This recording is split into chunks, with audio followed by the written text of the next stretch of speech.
Rebels, welcome back na naman ulit sa ating vlog. So ngayon, nandito tayo sa Barangay Tabla, Liloan. So nandito tayo, binisita natin yung mga Kagrebels, yung Farm Boys. At saka meron din sila itong kainan mga Kagrebels, Chicken Grill. Ayan, so makikita natin sa likuran mga Kagrebels. Mamaya pagkatapos ng aking vlog, papakita ko sa inyo yung mga putahe nila na maaari nyong orderin. Kung sino mang gustong kumain dyan, bisitahin nyo lang mga Kagrebels dito sa Barangay Tabla, Liloan. So mas mura lang yung kakakainin niyo dito mga Kagrebels. So magdala lang kayo ng mga 500. Marami na kayong makakain kahit na tatlo pa kayo. Wow! So yan mga Kagrebels, bisitahin natin sa loob ang kanilang ginalagaang mga manok dito. Makaasa kayo mga Kagrebels na ang makakain niyo dito fresh na manok. Wow! At tara mga Kagrebels, samahan ako ni Bossing. Pasukin namin yung farm nila dito.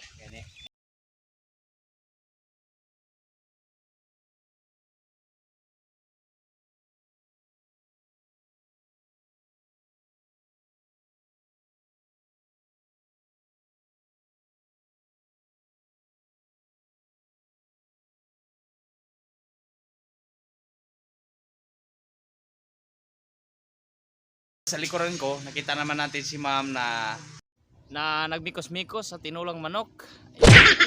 So, mamaya mga Kagrebels, papasok tayo sa loob. Pagkita ko din sa inyo kung anong breed mayroon si Bossing dito. Ito tayo dadaan mga Kagrebels. Yan. So ito ang unang building ni Sir. Tsaka makita natin napakalawak ng kanilang bakuran dito mga Kagrebels.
Gyapon ni siya Oo. sa Harvard o kining RIR.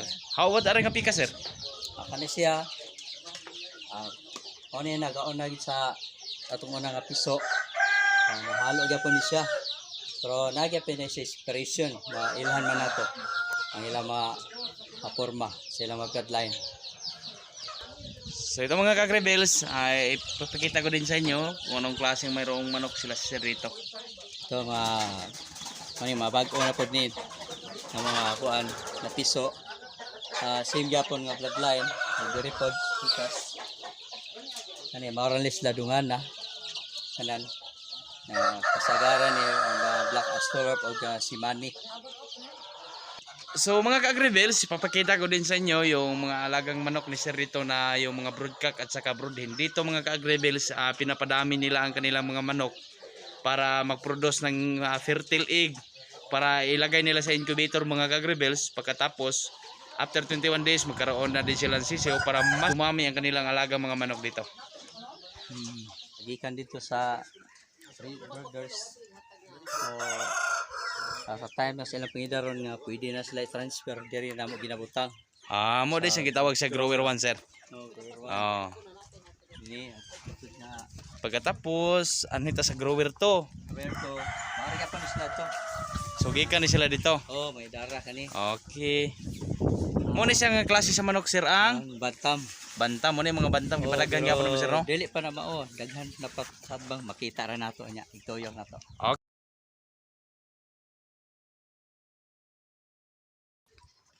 Maaari ka po yung bloodline na dito, ginakuha na ito nga breeders, mga brothers and sisters na kani padulong na po din siya ibalhin dito sa Friends, chickenarium, chickenarium. dito sa net. Tuwa dito ang chickenarium mga ka-Grevels. Kung dagko na sila, pwede na siya transfer kay nagkahuot na ba? Okay. So dire. Napod may ginasiparit nga bago nga ano mo, kani puro ni Black Astrolord. Oh, black astrolog. Mga itong Kasi black siya eh. Kasi black siya mga ka-Grevels. Halo nga kuan. Yan. So, So, siya, Rhode Island, Rhode Island.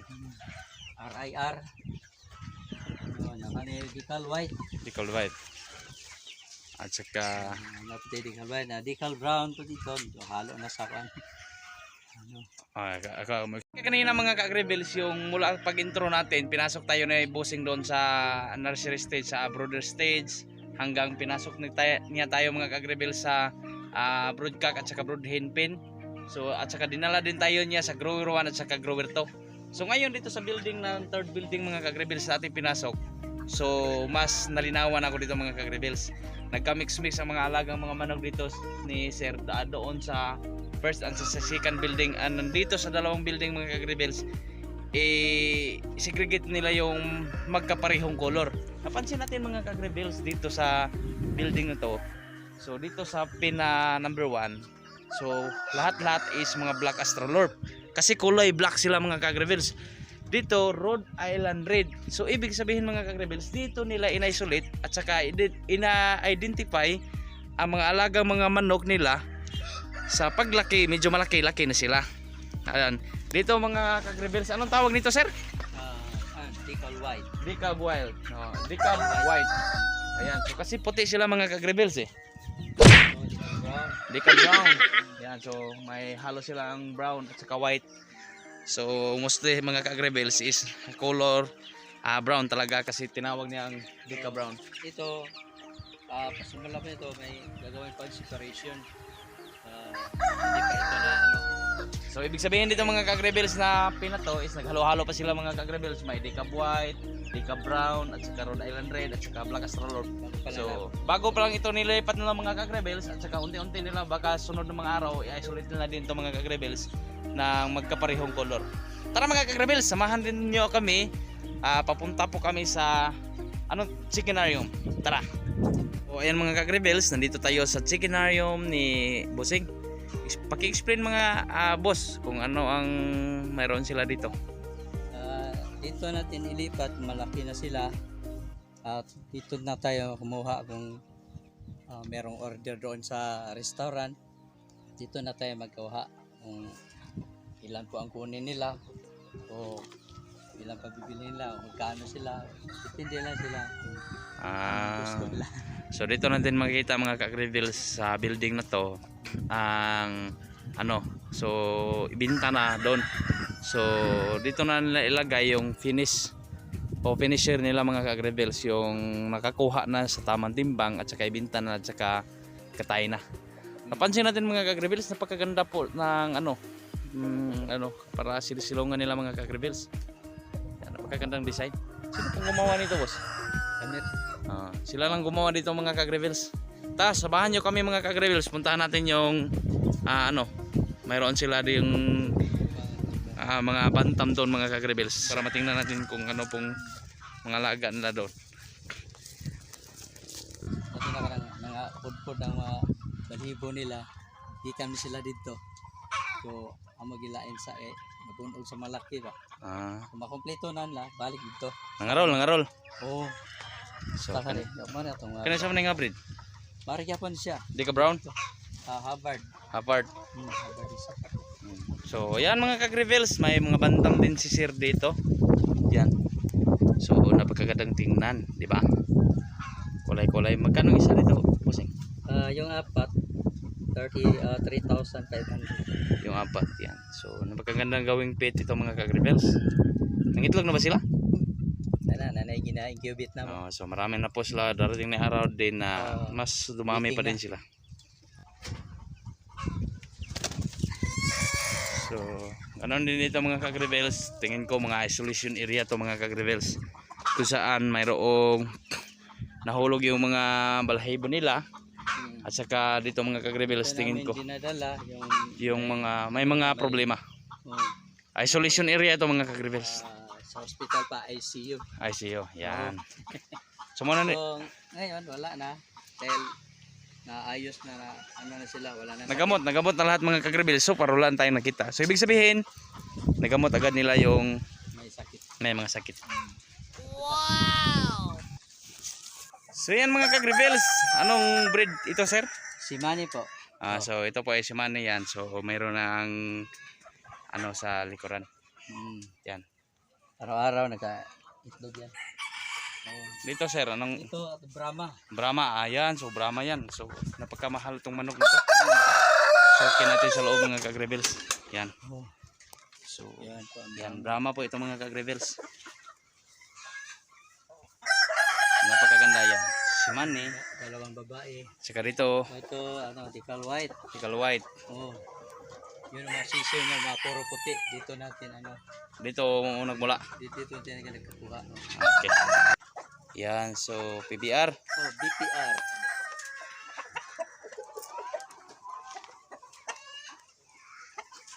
So ayan mga ka-agri-bells ito.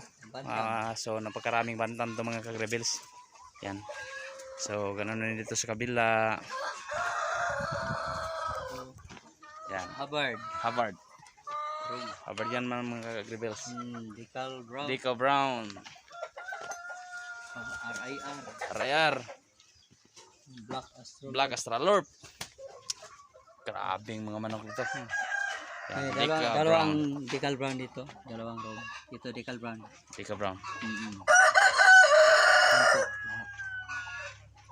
Ayan mga ka-agri-bells, natapos na naming binisita at saka inikot yung mga manukan nila dito mga ka-agri-bells. Napakaraming mga manok talaga dito mga ka-agri-bells. Kung sino mang gusto mag-order, maaari din kayong ibigay ko sa baba yung contact number o kaya ay messenger nila mga ka-agri-bells. Kung sino man ang mag-order kahit anong klaseng mga manok, mayroon sila dito mga ka-agri-bells. Mura lang. So kayo na lang po ang bahala na mag-contact sa kanila. Saka sa lahat na gustong kumain dito mga ka-agri-bells, maaari din yung puntahin tong lugar na to dito sa Barangay Tabla, Liloan. Yan. So maraming salamat sa lahat na hindi pa nakasubscribe sa akin at saka sa hindi pa nakapalo sa akin, paki-follow naman at paki-subscribe naman mga ka-agri-bells. Hanggang sunod ko po mga video, mga vlog mga ka-agri-bells, huwag niyong kalimutan. May mga marami pa tayong mga video na maaaring i-upload dito sa aking channel. Bye bye!